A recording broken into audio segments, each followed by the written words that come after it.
अच्छा सुनो, सब्सक्राइब करते वक्त ना घंटी बजा देना ताकि जब मैं ऑनलाइन आऊँ तो तुम्हारे फोन की भी नमस्कार दोस्तों, आप सभी का स्वागत है हमारे YouTube चैनल पर। तो आज हम बात करेंगे UP DElEd BTC admission 2024 latest update के बारे में।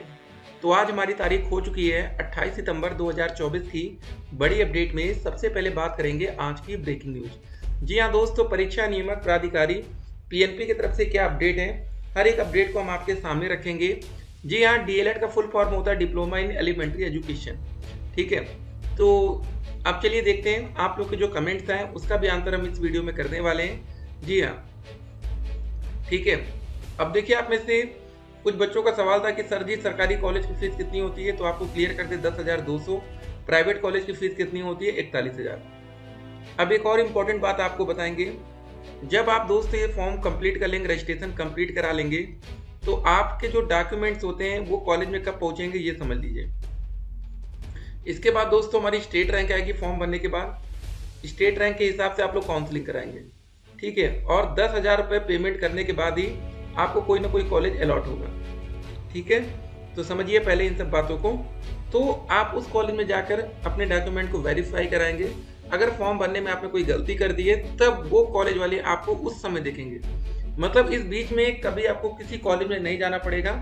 तो दिक्कत क्या आती है कि जिन बच्चों ने फॉर्म भरते समय गलती कर दी है तो उन बच्चों का फॉर्म रिजेक्ट एकदम लास्ट मोमेंट पर होता है, जिस वजह से उनके लगभग 11,000 रुपये तक का नुकसान हो जाता है।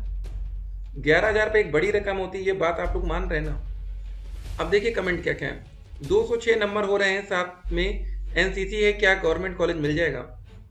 देखिए यहाँ फिलहाल एनसीसी का कोई विकल्प आपको मिला नहीं होगा फॉर्म भरते समय, कुछ अलग से सर्टिफिकेट। तो 206 नंबर है, बस इसी से मैटर है आपका। सर गवर्नमेंट कॉलेज के लिए कितने मार्क्स चाहिए, आपको इसी वीडियो में हम क्लियर करेंगे, सरकारी वर्सेस प्राइवेट। जी हाँ, कुछ जुगाड़ वाली ट्रिक भी बताएंगे, कुछ बच्चे जुगाड़ पानी भी करते हैं, कैसे करते हैं सब कुछ आज इस वीडियो में आप लोग सीख कर जाएंगे, ठीक है। जो बच्चे इस वीडियो तक पहुंचे हैं किस्मत के भरोसे, तो वीडियो को पूरा देख लीजिएगा। मैक्सिमम मार्क्स और मिनिमम मार्क्स पर वीडियो बना दो भाई। मैक्सिमम मार्क्स क्या है, देखिए समझ लीजिए, अगर आप ग्रेजुएशन कर रहे हैं तो आपके जो टोटल सेमेस्टर हुए, मान लीजिए फर्स्ट, सेकेंड, थर्ड, फोर्थ, 5, 6, पहले सेमेस्टर आपका 600 नंबर का था, दूसरा 700 नंबर का था, तीसरा 500 का हो गया, चौथा चौथा, तो सारे टोटल नंबर को जोड़ लीजिए, ये मैक्सिमम नंबर हो जाएंगे, ठीक है। और उसमें से आप कितने नंबर पा रहे हैं, मिनिमम से कोई मतलब नहीं, मैक्सिमम, और उसके बाद आपने जितने नंबर ऑब्टेन किया, प्राप्त किया। सर मेरा CGPA 7.74 है और 9.5 से गुणा करने पर परसेंटेज 73.53 है, लेकिन टोटल और प्राप्तांक समझ में नहीं आ रहा, बता दीजिए। तो ये बात हमने बोला ना, आप पहले सेमेस्टर का टोटल, दूसरा, तीसरा, चौथा, जो भी हो टोटल नंबर वहां पर लिख लीजिएंगे। मान लीजिए 4,000 आपका टोटल बन रहा है, 3,000 बन रहा है, कुछ भी बन सकता है, 2,000 बन रहा है। उसके बाद जितना भी नंबर बन रहा है टोटल, मान लीजिए बन रहा है 4,000, 4,000 मल्टीप्लाई बाई 73.53 आपका हो जाएगा, भागे 100। ये 2 0 0 कटा है, जो करेंगे तो ये आपके ऑब्टेनिंग नंबर आ जाएंगे, ठीक है, इस तरह। तो आप देख लीजिएगा कि 5,000 में से आपका टोटल है कितना है, वो देखना है। सर राजेश रज्जू भैया में टोटल मार्क्स कैसे भरे, ये आप अपने कॉलेज से पूछेंगे, नहीं तो आप लोग खुद ही एग्जाम देखिए, आप लोग खुद से तो एग्जाम दिए, तो आप लोग को याद होना चाहिए फर्स्ट सेमेस्टर हमारा टोटल कितने नंबर का था, सेकंड कितने का था। सर EWS कितने दिन में बनेगा, मान के लिए 1 हफ्ते में बन जाता है, ठीक है, अगर आपका जुगाड़ पानी अच्छा खासा है तो। सर मैं जनरल कैटेगरी से हूँ, मेरा 215 नंबर है, EWS बनाऊँ तो क्या मुझे प्राइवेट कॉलेज लेने में कोई प्रॉफिट होगा? प्लीज रिप्लाई में। देखिए अगर आप लोग काउंसलिंग के माध्यम से कोई कॉलेज ले रहे हैं, ठीक है, तो उसमें आपको फायदा मिलेगा, क्योंकि हर एक प्राइवेट कॉलेज या सरकारी कॉलेज में 10% सीटें, अगर 100 सीटें हैं किसी कॉलेज में तो वहाँ पर 10 सीटें EWS के लिए आरक्षित हैं, इकोनॉमिकली वीकर सेक्शन, ठीक है। जो बच्चे आर्थिक रूप से कमजोर हैं उनके लिए इतनी सीटें आरक्षित होती हैं। जैसे फॉर्म भरते समय कुछ बच्चे OBC क्यों डालते हैं, OBC के लिए कुछ सीटें अलग से आरक्षित होती हैं, इसीलिए OBC सर्टिफिकेट बच्चे बनवाते हैं। अगर आप जनरल कैटेगरी के अगर आपका बन सकता है तो बनवा लीजिए, ये हमेशा काम आएगा, इसको बनवा के रखिएगा। देखिए इससे बनवाने से आपको फायदा क्या होता है, ऐसे आप EWS में भी फाइट कर सकते हैं, बाकी जो सीटें UR कैटेगरी के अनरिजर्व्ड अनारक्षित है उसमें भी फाइट कर सकते हैं, आपके पास 2 ऑप्शन हो जाता है।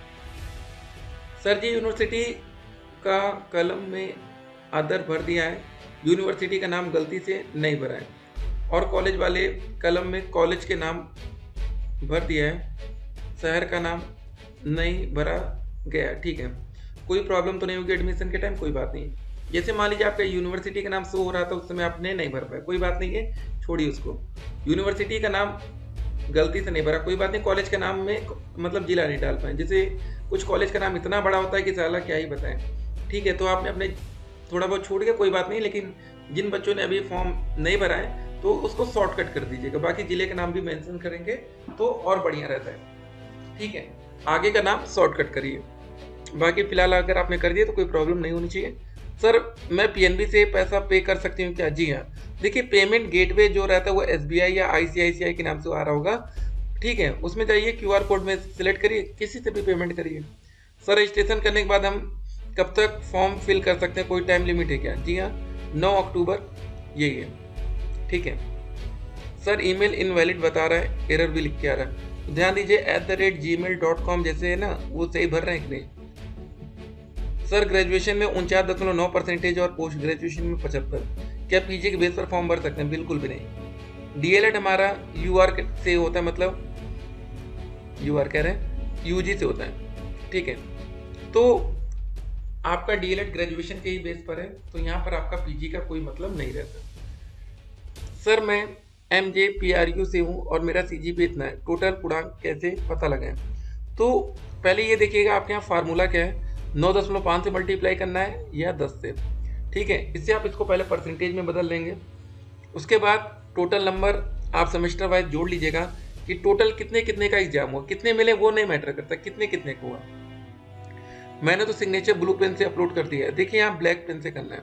सभी बच्चे ध्यान देंगे जिन्होंने अभी फॉर्म नहीं भरा, सिग्नेचर कौन से पेन से करना है? काला पेन, ब्लैक काला, ठीक है। कोई व्हाइट कागज हो ना A4 वाले में, उसमें सिग्नेचर ब्लैक से करके पिक ले लीजिएगा, उसको क्रॉप करके अपलोड करना है। अब ब्लू से कर दिया है तो अब तो चेंज करने का कोई ऑप्शन मिलेगा नहीं, फिलहाल जिन्होंने नहीं किया वो ध्यान दें। 6 सेमेस्टर का CGPA जोड़कर पूर्णांक और प्राप्तांक कितना है? 6 सेमेस्टर का नहीं, टोटल आपको जोड़ना है, ठीक है। थैंक्स, चलिए आपका वेलकम है।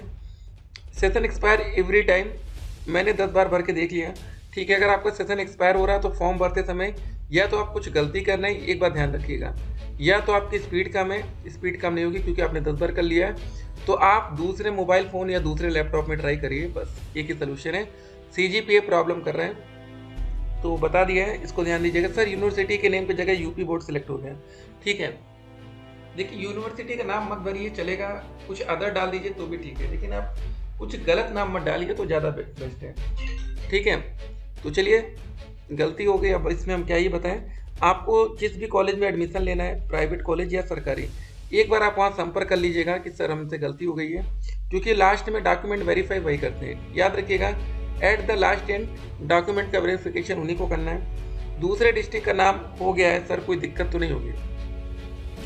दूसरे डिस्ट्रिक्ट का नाम हो गया, कहाँ पर? एड्रेस भरते समय हो सकता है ये वो। सर मेरा फोटो अपलोड नहीं हो रहा है, ठीक है, उसको साइज सही करिए। सर क्या फॉर्म फिल करने से पहले जाति और मूल निवास होना चाहिए? नहीं, 9 अक्टूबर तक आपका ये सारा कुछ बन जाना चाहिए। सर BTC के एग्जाम हिंदी में देना होता है या इंग्लिश में? हिंदी में, ठीक है। गुड डाउट, मेरा भी यही डाउट है। आपका पूरा एग्जाम हिंदी में होगा, सेकेंड सेमेस्टर में DLED में और 4th सेमेस्टर में आपको एक सब्जेक्ट इंग्लिश का मिलेगा, बाकी सब में नहीं मिलेगा। सर EWS से 226 बन रहा है, चांस थोड़ा बहुत बनेगा गवर्नमेंट का। CGPA से क्या प्रॉब्लम है? सर CGPA, SGPA और CGPA से क्या मामला है? ठीक है, अब जिन बच्चों का CGPA में रिजल्ट है उन्हीं का मैटर है, बाकी लोग को नहीं ध्यान देना है। सर मुझे गाजियाबाद में एडमिशन कराना है, तो कुछ कह रहे हैं कि इंग्लिश मीडियम वाले कॉलेज में इंग्लिश में कोर्स है, बट मुझे हिंदी मीडियम चाहिए, तो अब कैसे पता करें कि कोर्स किस मीडियम में मिलेगा? देखिए आपका पूरा DLED का कोर्स ही हिंदी में होता है, ठीक है ना, तो आपको बिल्कुल टेंशन लेना ही नहीं है, ठीक है, बात खत्म। रजिस्ट्रेशन पार्ट 1 में अदर देन यूपी आ रहा है, लेकिन फीस पेड करने के बाद रजिस्ट्रेशन पार्ट 2 में स्टेट में सिर्फ यूपी आ रहा है। जी हाँ, ये काफ़ी ज़्यादा बच्चों के साथ दिक्कत थी। चलिए इस पर देखते हैं PNP जल्दी आप कुछ करें, नहीं तो फिर जैसे होगा लास्ट टाइम में वैसे आप लोग फॉर्म फिल करके ख़त्म करिएगा, ठीक है। सर सिद्धार्थ नगर यूनिवर्सिटी का कोका-करिकुलर का रिजल्ट कब हो? ये हम नहीं बता सकते हैं अभी। सर 10th में यूपी बोर्ड रिजल्ट में मार्कशीट कहाँ रहता है, प्लीज़ बताइए। मार्कशीट नंबर कहाँ से मिलेगा? टॉप पर से होगा। देखिए एक बच्चे का कमेंट है, serial number is a marksheet number. देखिए बहुत से बच्चे सीरियल नंबर को मार्कशीट नंबर डालते हैं, बहुत से बच्चे सर्टिफिकेट नंबर को, ठीक है ना। तो सर्टिफिकेट नंबर वाला ज़्यादा बेस्ट रहता है, और कुछ बच्चे सीरियल नंबर वाला डाल रहे हैं। ठीक है, मैंने ग्रेजुएशन में BBA कोर्स किया है, क्या DLED कर सकता हूँ? अगर हाँ तो फ्यूचर में कोई दिक्कत तो नहीं होगी? देखिए, आपने ग्रेजुएशन कर रखा है, बात खत्म। ठीक है, DLED का कोर्स ग्रेजुएशन के बेस पर होता है, आगे आपका मेन DLED माना जाता है। ठीक है ना, उसके बाद ज़्यादा कुछ पूछताछ नहीं होती है। यहाँ पर पूछेंगे आप लोग। फिलहाल हाई स्कूल और इंटर में जो आपको सर्टिफिकेट नंबर ध्यान दिया होगा, यूपी बोर्ड में लिखा रहता है प्रॉपर। ठीक है, तो उसको ध्यान दीजिएगा। बाकी चलिए यहाँ पर आते हैं हम लोग। अब देखिए, फॉर्म 18 सितंबर से ऑनलाइन आवेदन शुरू हुआ है। 9 अक्टूबर लास्ट डेट है। 10 अक्टूबर तक आप फीस सबमिट कर सकते हैं। देखिए, 9 अक्टूबर के बाद आप किसी भी प्रकार का DLED में रजिस्ट्रेशन नहीं करा पाएंगे, और बिना रजिस्ट्रेशन के आपका एडमिशन नहीं हो सकता। ध्यान दीजिएगा, रजिस्ट्रेशन कराने का मतलब है आपको भैया पैसा पेमेंट करना, फाइनल कंप्लीट करना। ये नहीं कि सिर्फ हम रजिस्ट्रेशन करा के छोड़ दें। ठीक है, रजिस्ट्रेशन का सेंस यहाँ पर है कंप्लीट फॉर्म भरना है। तो चलिए अब बता दें आपको, वीडियो के अंत में कुछ और बातें थी शुरुआत में, देखिए कहाँ गई, उसको देखते हैं। कहाँ गया दोस्तों? ये सरकारी कॉलेज के लिए क्या कट ऑफ होनी चाहिए, क्या जुगाड़ होना चाहिए, जरा समझ लीजिए। आवेदन करते समय कौन कौन सा डॉक्यूमेंट लग रहा है? हाई स्कूल, इंटर, ग्रेजुएशन का रिजल्ट लग रहा है। उसके बाद आपका पैन कार्ड या वोटर ID कार्ड, या ठीक है ड्राइविंग लाइसेंस, पासपोर्ट, ये सारी चीज़ें लग रही। और एडमिशन के टाइम आपका आधार कार्ड भी लगेगा। अभी आधार कार्ड आपका नहीं लग रहा है। ठीक है ना, तो इतनी बातें हो गई। और आपका TC लगेगा, ट्रांसफर सर्टिफिकेट, जो आप जिस कॉलेज से ग्रेजुएशन कर रखा है वहाँ से लेना है। कैरेक्टर सर्टिफिकेट आपका लगेगा। ठीक है, चरित्र प्रमाण पत्र, आपका हेल्थ सर्टिफिकेट डाइट के केस में लगेगा, अगर आपको डाइट मिलने के चांसेस होंगे। और आपका प्रोविजनल लगेगा, ग्रेजुएशन का जो बनवाना होगा, ये सब चीज़ें हैं। ठीक है, बाकी जाति, निवास, ये सारी चीज़ें तो अलग से हैं। रजिस्ट्रेशन नंबर भूल गए तो आपको फॉरगेट का एक विकल्प मिलेगा, कमेंट बॉक्स में लिंक दिया गया, वहाँ से देख लीजिएगा। यहाँ से आप लोग अपना सब कुछ सही करिए। ठीक है, तो 28 सितंबर को आज हम इस वीडियो को देख रहे हैं। हाँ, अब देखिए सरकारी कॉलेज के लिए कट ऑफ जनरल में कितनी जा सकती है? 230 से लेके 240 प्लस। 240 प्लस सेफ जोन है, EWS और OBC में 225 से लेके 235 प्लस। यहाँ पर 225 से लेके 230 प्लस। यहाँ पर भी SC कैटेगरी में 215 से लेके 225 प्लस। ST कैटेगरी में 200 प्लस। ठीक है, एक बात आपको यहाँ पर समझना है, जो हमने यहाँ पर बता रखा है एक्सपेक्टेड, हर एक जिले की कट ऑफ अलग रहेगी। प्रयागराज डाइट की कट ऑफ अलग रहेगी, लखनऊ की अलग रहेगी। प्रयागराज में हो सकता है जनरल में 200 पर मिल जाए और लखनऊ में 240 मिले। ठीक है, जहाँ पर जैसे बच्चे होंगे उस हिसाब से होता है। ये उत्तर प्रदेश लेवल पर आपकी मेरिट नहीं बनती है।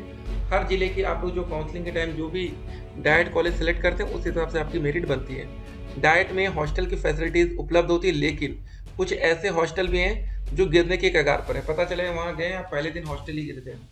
ठीक है, तो आप पहले से कॉलेज सेलेक्ट कर लीजिए कहाँ पर आपको एडमिशन लेना है। जल्दबाजी में आपसे गलती नहीं होनी चाहिए। हॉस्टल की फीस मामूली लगती है, नाम मात्र लगती है। बाकी खाना बनाकर आपको वहाँ पर खाना पड़ेगा अपना, वो सारी व्यवस्था है। सरकारी कॉलेज में जुगाड़ क्या होता है आपको बता दें। लास्ट टाइम में क्या होता है, कभी कभी ST हो गया, PH कैटेगरी हो गया, इन सब सीटें कुछ जिलों में बच जाती हैं, या कुछ बच्चे डॉक्यूमेंट्स में बड़ी गड़बड़ करते हैं, उनका आवेदन निरस्त किया जाता है।